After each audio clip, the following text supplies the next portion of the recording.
An estimated 246 million people are affected by diabetes, and another 7 million people develop diabetes each year. A child born today stands a 1 in 3 chance of being diagnosed with diabetes during their lifetime. Additionally, Hispanic, Asian, and African populations are at an even higher risk for diabetes. So what is diabetes? Brought to you by Baylor Healthcare's Diabetes Health and Wellness Institute and MyCare Connect.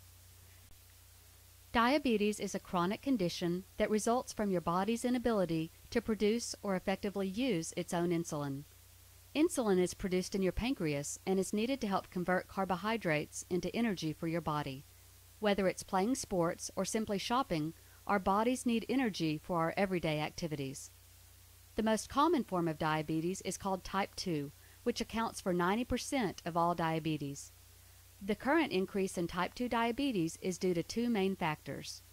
Obesity rates are rising due to poor eating habits, and people's lifestyles lack proper exercise.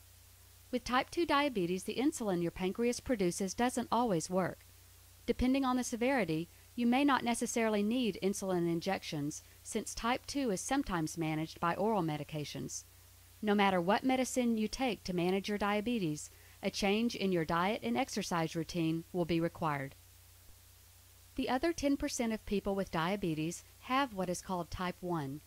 Researchers have not yet discovered why people develop type 1 diabetes. It typically occurs during childhood. However, more and more adults are developing type 1.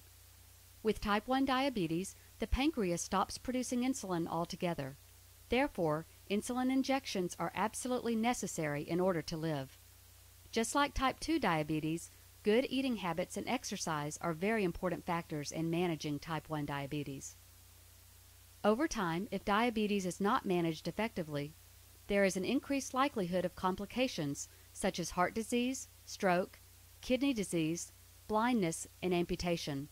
However, many complications can be avoided by following your treatment plan. People with diabetes incur medical costs that are 2 to 3 times higher than those without diabetes. A person with diabetes typically spends an additional $1,000 to $15,000 a year on medication and supplies. Diabetes is increasing at alarming rates. $113 billion is spent on diabetes every year.